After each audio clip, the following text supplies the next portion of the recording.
Ẹ káàbọ̀ sí iléeṣẹ́ wa o. Ẹ̀yin ìyá mi, ẹ̀yin bàbá mi, mo kí yín lásìkò tẹ́ ẹ fi láǹfààní àti máa gbọ́ wa wípé etí tẹ́ ẹ fi ń gbọ́ wa ò ní di ò bákan náà. Ojú tẹ́ ẹ sì fi ń rí wa kò ní fọ́. Àwa la ó máa wá, ẹ̀yà yín náà la ó máa bá. Ǹjẹ́ ẹ ti gbọ́ wípé olórí àjẹ́ ìlú Èkó ọmọ ẹgbẹ́ ni nìbàdàn? Tó túmọ̀ sí wípé gbogbo fùlẹ́ńgẹ́ màmá Olúrẹ̀mí Tinubu, kódà àwọn tí nọ́ọ̀tì lọ́hùn wọ́n há wọn mọ́ gágá ni o. Wọ́n há wọn mọ́ gágá tẹnu wọ̀ wọ́n, ẹnu wọ́wọ́ ṣì. Àwọn Fúlàní ti padà jẹ́ ti Remi Tinubu o.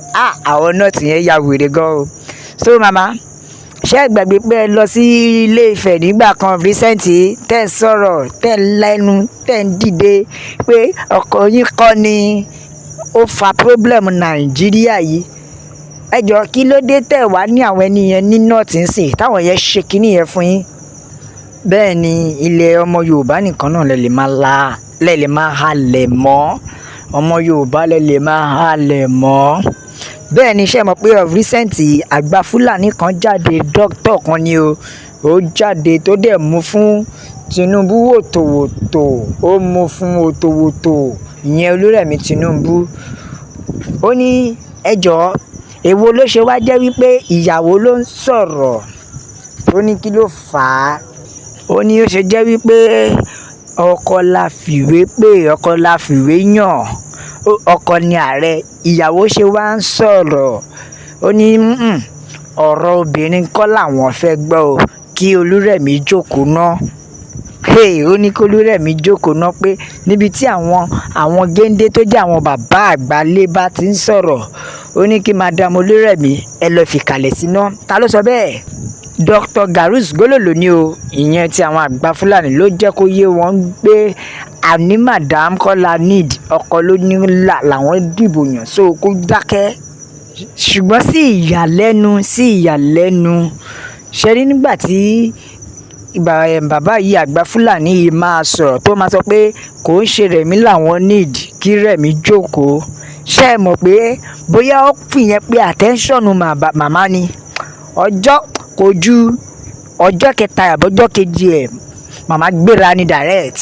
Màmá náà lo action náà wọ bẹ̀ pé èmi náà lẹ fẹ́ rí. Bí màmá ṣe lọ sí Borno State nìyẹn o. A lot of money ni màmá gbélẹ̀ fún wọn ní Borno State yẹn. Ṣé ká sọ pé láti fi lè ṣọ̀nù ẹnu wọn ni ká sọ ni? Tó jẹ́ pé a lot owó, ọ̀pọ̀lọpọ̀ owó ni màmá gbélẹ̀ tó jẹ́ pé ẹnu rọ̀ṣìn tó gbélẹ̀ ní Borno State. Tí ẹ ò bá gbàgbé dáadáa, kí ló fà á tí àgbà Fúlàní fi sọ̀rọ̀? Ṣẹ́rí n tó fà á yẹn máa gbé yín débẹ̀. Ṣé ẹ mọ̀ pé of recent bí mo ṣe sọ ni màmá Tinubu lọ sí ààfin Ọ̀jájá ìyẹn OAU University, tó dẹ̀ jẹ́ wípé ó donate 1 billion. Bẹ́ẹ̀ ni, tó jẹ́ pé ó donate 1 billion sí school university yẹn fún ìdàgbàsókè 1 billion. Èyí ló wá jẹ́ kí Garus yìí jáde, èyí ló jẹ́ kí bàbá àgbà Fúlàní jáde tó ní irọ́ o, ẹ ti ẹ̀gbọ́n náà.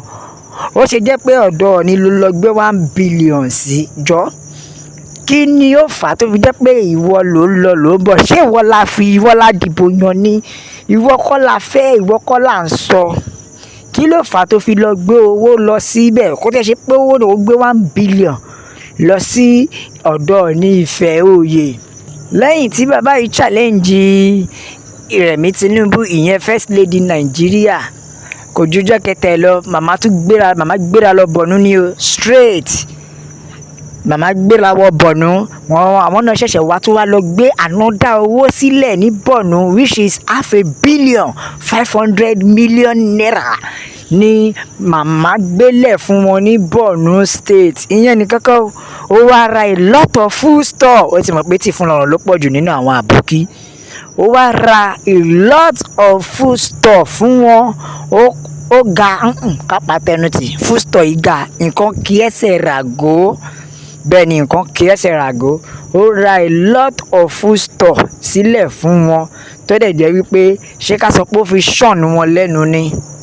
Àbí ká sọ pé ó fi ṣe pé ẹ̀yin náà ẹ mọ̀ bínú, ó kan ẹ̀yin náà. nítorí pé bàbá yẹn jáde ó fọhùn ó sọ òkò ọ̀rọ̀ ránṣẹ́. Ṣé rí lẹ́yìn tó fún wọn ní 500 million tán, ṣé rí food store tó rà ká yọ tẹnu kúrò ó pọ̀ kí ló dé?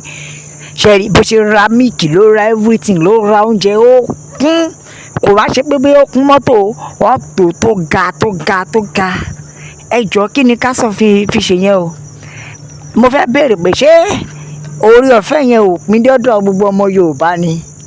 Torí nǹkan tó rà yìí kẹ́ lè mọ̀ wípé gbogbo ẹ̀yin tẹ́ ń jókòó lórí pé we are one Nigeria ọ̀dẹ́ èṣí, we are not one Nigeria. Ṣé rí àǹfààní tó wọ Borno State, ṣé rí àǹfààní tó wọ bẹ́ẹ̀, ẹ wò ó, ṣé rí òun lẹ rí yẹn o, ẹ wá a lot of food items, lot of food store. Ó dìdí lọ ṣe shopping fún wọn ní bọ́ọ̀dù ni, torí ó ṣe shopping fún wọn ni pẹ̀lú nǹkan tó rà yìí. Ẹ wò, ẹ jẹ́ ká ka àtẹ̀jíṣẹ́ àwọn èèyàn. Bẹ́ẹ̀ ni o, ẹ̀jẹ̀ agbọ̀n tí wọ́n sọ Yorùbá nation no going back. Wọ́n ní yàtọ̀ sí pé màmá Olúrẹ̀mí donate 500 million, ó tún padà tún donate another 250 million again. Brothers. Wọ́n ní ó tún donate another 250 million yàtọ̀ sí 500 million yìí.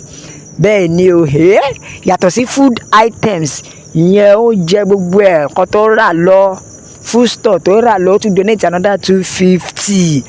A ní kí wọ́n pín orílẹ̀-èdè Nàìjíríà yìí kó ní kálukú bá tirẹ̀ lọ, wọn ò dáhùn. Ẹ̀rí this is unfair. Ẹ jọ̀ọ́, are we one Nigeria better? Are we one Nigeria? Ẹ wo, àwọn kan ń gbádùn àwọn kan ń jẹ̀yà. Gbé ó dá o, ẹ jẹ́ kí wọ́n kúkú pín orílẹ̀-èdè yìí kó tó di pé ó bọ́. Bẹ́ẹ̀ ni ẹlòmíràn tún ní àwọn àgbààgbà ilẹ̀ Yorùbá àwọn yẹn kì í sọ̀rọ̀. Bẹ́ẹ̀ ni wọ́n ń sọ̀rọ̀. Òun nìkan ní Ọlọ́run nìkan ló lè ṣàánú wa, òun ló lè gba ìran Yorùbá là. Bẹ́ẹ̀ ni o, Yorùbá nation la fẹ́. Remi Tinubu, kí ni oúnjẹ tí ó gbé sílẹ̀ ní ilẹ̀ Yorùbá tó wá jẹ́ pé ilẹ̀ Haúsá ló gbà lọ ló gbélẹ̀? Ìkànnì ẹ̀yin olórí Nàìjíríà yìí, Yorùbá nation is the best. Bẹ́ẹ̀ ni Yorùbá nation la fẹ́, òmìnira ilẹ̀ Yorùbá ló jẹ wá lógún. Àwọn kan tiẹ̀ ní nobody responded to Ondo town, kò tiẹ̀ sẹ́ni tó sọ sí omi ìkún omi tó ń lọ ní Ondo, kò sẹ́ni tó sọ sí. Kí Olúwa gba Yorùbá nation fún wa o, torí pé Yorùbá nation la fẹ́, no going back. Bẹ́ẹ̀ ni Yorùbá nation is what we want.